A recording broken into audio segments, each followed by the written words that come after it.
Okay, so I've got the bridge glued on, and I've got the posts kind of reamed out a little bit, not down exactly where they're going to be yet, but close. So all the posts are in, and now I'm going to do the frets. And what I've done, I've got the truss rod wrench in here, and I've set the neck so that there's just a very slight back bow, like not much, just enough that if you put a straight edge on here like this, it would rock a little bit, okay? You know, around the center of the neck. And that way, when you flatten the frets, okay, with a little bit of tension on the truss rod, you flatten it, take the tension off, that puts the neck into a little bit of forward bow, very slight. When you put the strings on, there's a little bit more forward bow, and then you can tighten the truss rod to bring it back to the amount of forward bow that you need, okay? So that way, the strings are pulling the neck in one direction, the truss rod's pulling the neck in the other, and you end up with a neck that's more stable. This is a double action truss rod, so if you don't get it exactly the way you want it, you can set the truss rod in the other direction to get the amount of bow in the neck that you need. But then you get the truss rod and the strings pulling the same way, and that makes the neck a little bit more unstable and maybe more susceptible to changes in you know, in humidity, temperature for tuning, right? So you might find that you have to tune your guitar a little bit more, but the neck's more stable if you got the truss rod and the strings pulling opposite ways, right? So that's what I've tried to do. Then I've got this leveling beam, all right? So I put a piece of sandpaper on that, and I put that down on the frets, right? This is aluminum, so it's very, very true in terms of the radius and level, okay? And I just rub it back and forth on the frets like that, very lightly, just to bring all the frets down into level, right? And I've already done that, so I've got them pretty close to where they need to be.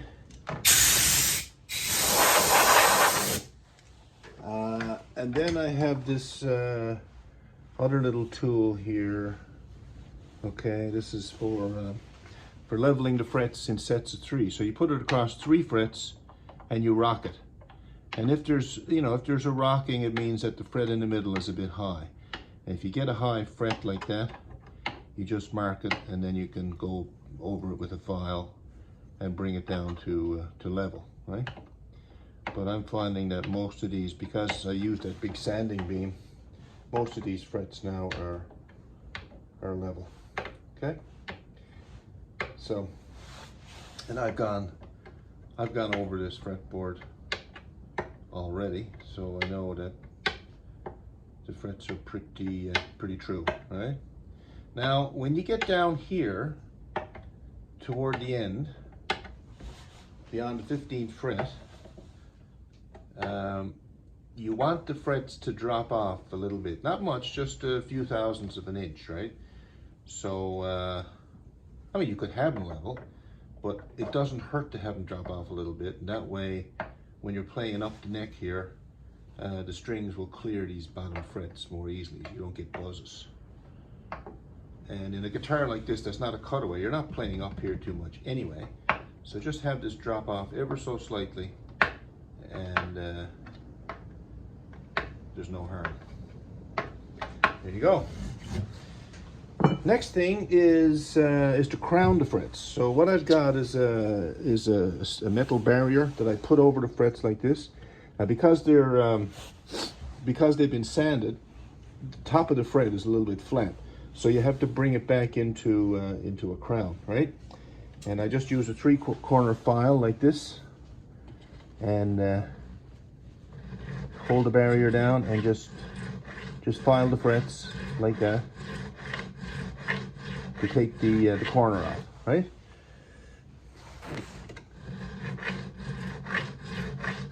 Just like that. So I'll carry on down all those frets. You know, you don't need me to watch me do each one, but basically that's how you do it. Just file the frets like that and put a crown on them, and leave a little bit of the flat area on the top, and that way you don't change the leveling, right? All you're doing is, you know, the fret's got a wide space on the top like that, you're just bringing it in a little bit narrower so that when the string comes down, it's a little bit truer for intonation, right?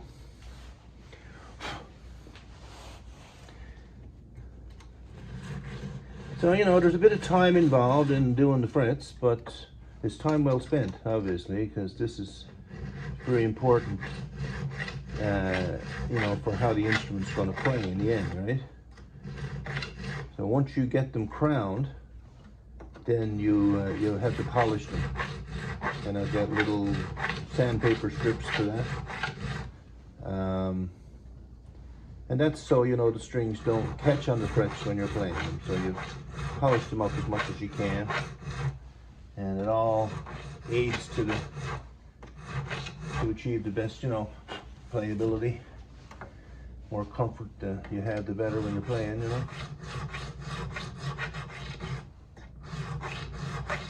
So just carry on like that right up the neck.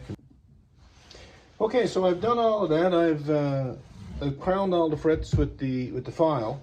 Now I've got this this other fret file here, which has two sides to it. Okay, it's concave on this side, concave on that side. Okay, and the concavity is a little bit different. It's a little wider on one side, narrower on the other.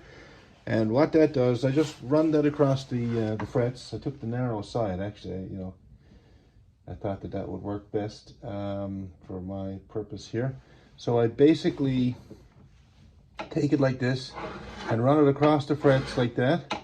And that brings the frets into a little bit more of a rounded top. Not totally round, but it just takes the edge off where you filed it on either side. And it just makes the fret a little bit more peaked.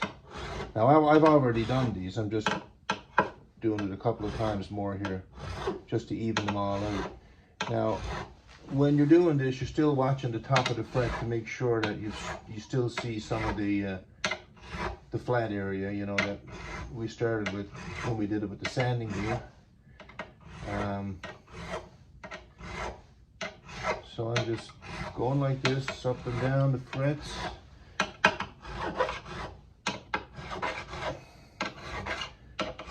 And that will make them all a little rounder so that you get better intonation, right?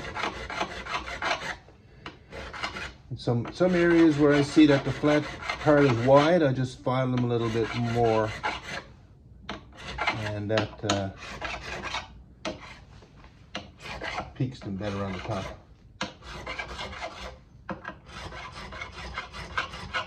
A wide spot there, another wide spot here.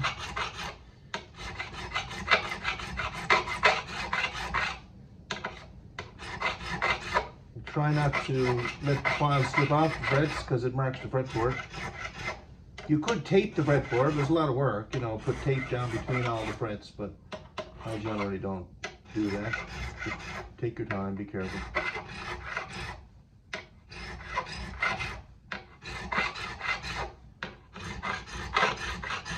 I'm just looking for wide spots now to file.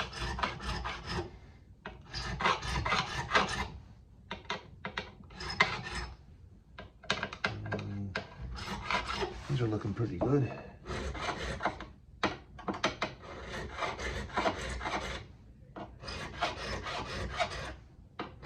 Just letting the light reflect on them to see where I've got wide flat spots. These are all pretty good down here.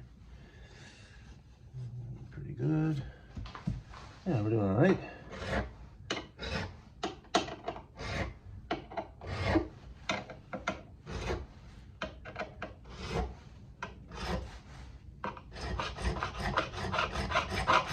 Anyway, carry on like that, finish up. Now, next thing I'm doing, I've got this little file here, and it's to file the edge of the fret. So, I don't know if you can see that there, but right here, where the fret comes out on the fretboard, I just basically take this file and just take the burr off like that. So just go a couple of times on each fret, just to cut the burr off so you don't feel it when you're playing, right? Doesn't take very long. like that. Just very lightly, and when you file, you have to kind of go over the top of the fret like that, right?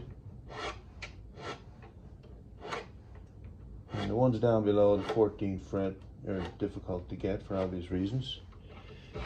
But anyway, we'll do the ones that are more often played up here. And that's again just for comfort, so you don't feel that burr when you're playing, right?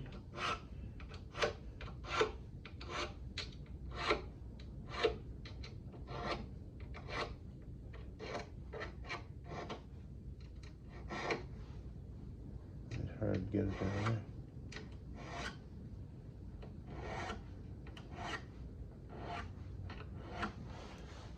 There you go. Then we'll just turn the guitar around, do the other side, same thing. Okay, next step for the frets. I've got all the burr taken off with those little files. And I've got a little bit of 200 sandpaper here. I'll just run up and down lightly like that. Just on the edge of the frets, just to round them out a little bit more. Now I'll get my barrier back. And I've got these little sandpaper strips on a plastic stick. This is spring loaded, so you put different grits on here. And what I've got here is a 120 grit. So now I polish the top of the frets like that with each grit, okay? So 120, you know, takes the heavy file marks off, or sandpaper marks, whatever you might have on there. All right. And you just go on up the fretboard. Doesn't take long, but it's important to do it. And this just takes nicks out of the frets so that, you know, the strings don't hook, and of course you don't feel them with your fingers. Okay. So this is 120 grit, and now you can change the position of that paper so you get fresh paper. These things I've got now are getting a little bit worn. I have to get some new ones. New strips, but very easy to do, see? Like that. And that rounds the top of the fret further, you know? Takes the corners off where you file it.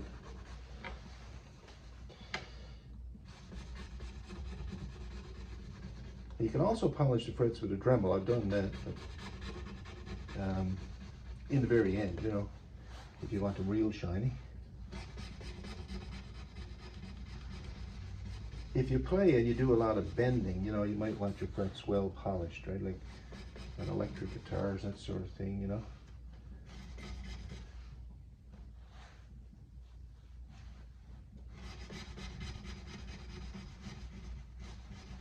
So I usually go 120 grit with this paper, and then 240, I'll do it again, and then 400. I find that that's generally pretty good.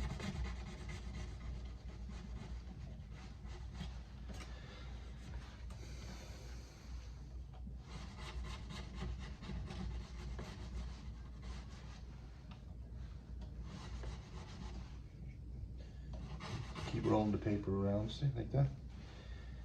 Get a fresh piece every couple of frets.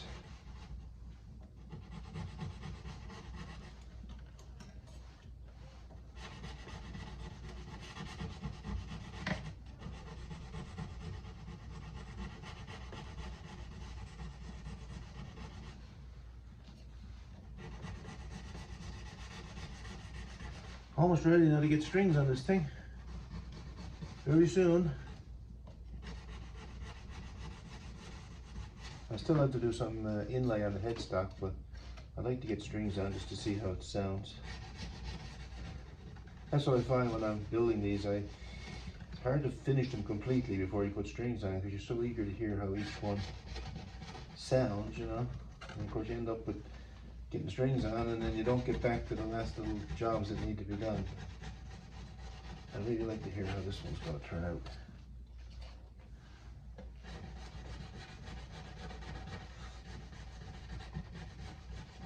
The thing I don't really have a good handle on yet is, you know, getting the sound, right? Like when you're tuning the soundboard, you know, the top, cutting the braces back to get the vibration in the top. You know, how do you get the right amount of vibration? How do you get the right tones? How do you measure it? You know, is it purely a subjective thing, or is there a way that you can actually measure it? Like I've tried doing it with tuners.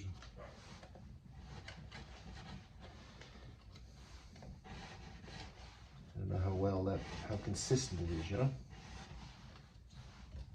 Okay. So I'm just going over these now with the 400, and they're polishing up nicely. Most of the marks are, most of the filing marks are gone, and they feel pretty smooth. So I'm just going to finish up this length of the fretboard here with 400, and then we'll put some oil on the fretboard, some lemon oil, and get the first 2 strings put on, and get the string spacing set up on the nut. And yeah, so we're getting very close. I got to put the tuners in now in a second here once I finish the fretboard. Got some lemon oil here. This is a part I like to do too, because just watch what this does to the fretboard. Makes it so nice. Every time you change your strings, you should put some lemon oil on the fretboard, just to keep it from drying out. See how nice that is?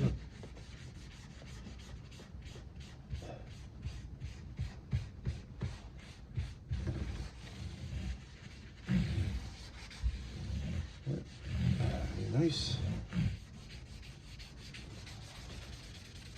Just rub it in real good.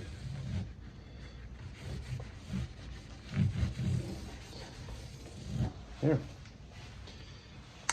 Okay, time for tuners. So the tuners are, I have to use a reamer here to get the tuners to fit.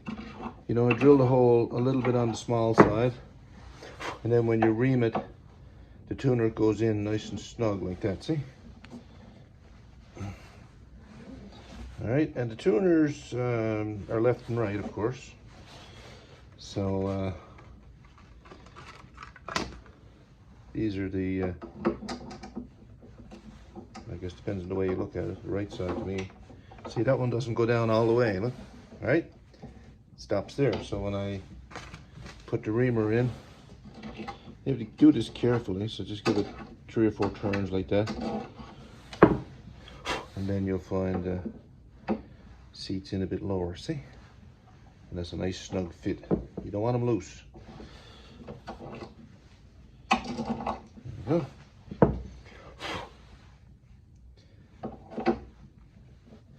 Like that.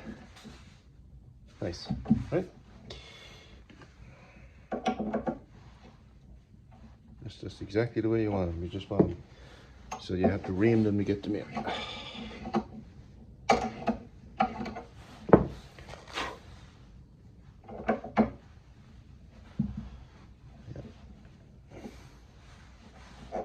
More on that one, maybe just a little slight twist.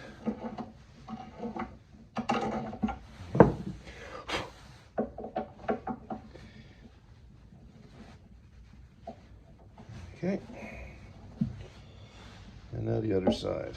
All right, now I've got the other side to do here. I've got these little nuts and sleeves, and there's 6 screws there for the back side, so you anchor them in. But here's a little washer and a nut. This is where it's important to have your headstock, you know, the right thickness, right? If it's too thin, the post is going to be high and the string won't come down low enough after it passes over the nut.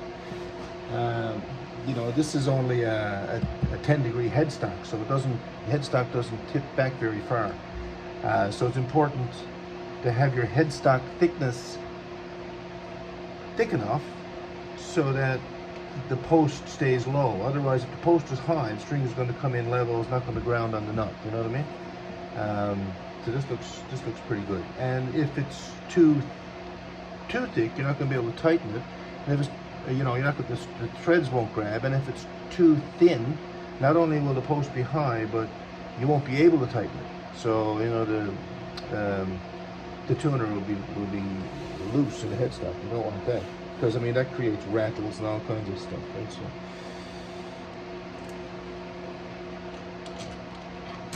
These seem to be pretty good. This dresses up the headstock quite nicely.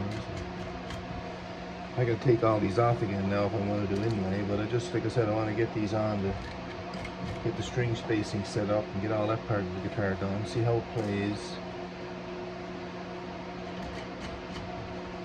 And hopefully it'll sound good. That's the whole point.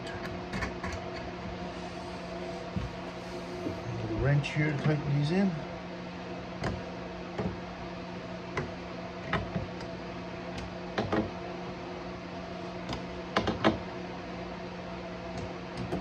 You don't want them too tight, just, you know, so you want to go cranking on it. Just so you seat the tuner into the headstock on the opposite side. Right, that's all.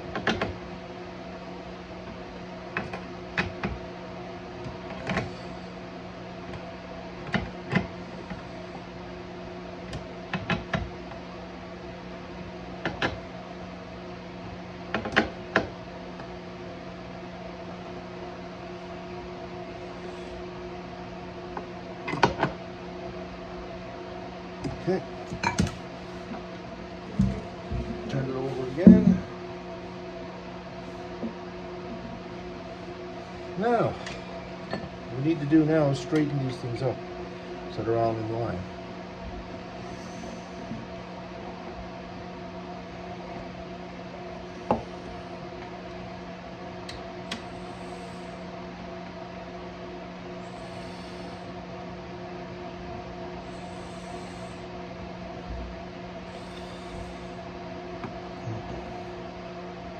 Use a straight edge for that and just bring them all in line together as much as you can.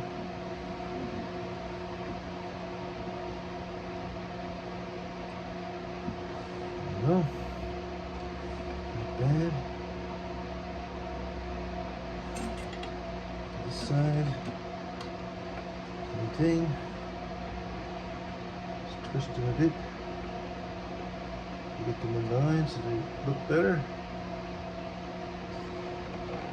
Okay, good. Now I'm putting in the screws on this side here to anchor the tuners. So I got these little bits with stops on them. They're really handy. And what the stop does is it prevents you from, you know, going too far with the drill, right? Because you can drill right through that headstock quite easily. You know, it's only 13 or I think it's 15 millimeters, you know. But anyway, you don't want to do that, obviously. So I'm just setting the drill distance to be about the length of the screw, and then I'll tighten it up. Okay, that will not go through the headstock. And then I just drill these little holes. Right, it's like this. And I know I'm not going to over drill. So go to each one and not worry about it. Just drill away. Okay? Just like that.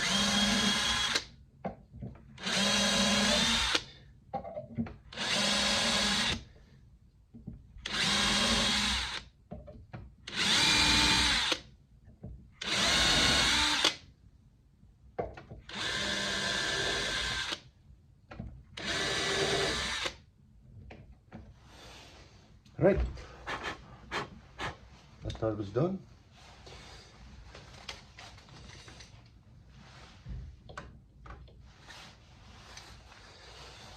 Nice. Now, I got a little bit of floor wax here, which I use, and where that comes in handy. When you're screwing these little things, these little tiny screws into hardwood, it's a good idea to put a little bit of wax on the end of them, right? So I just dip it in the floor wax, and then they'd slip into the wood a lot easier. You know, you're not cranking on them, and you know that the risk of twisting them off is less, although, you know, you never twist them that hard, but still, it just helps them to go in a little bit easier. A bit of wax. So, and I found that this is the best way to put them on the tip of the screwdriver. Took me a while to learn that because, you know, it's really hard to get them so they don't fall off, right? And if they fall off and hit the floor, generally you don't find them.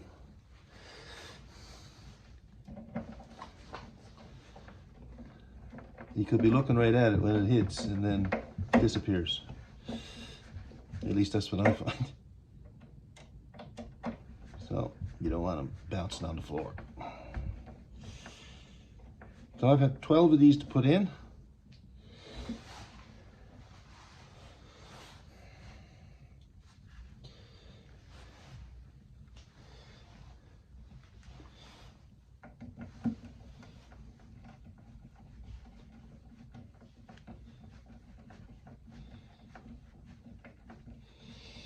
The wax makes it really nice. Not a problem at all. Like that.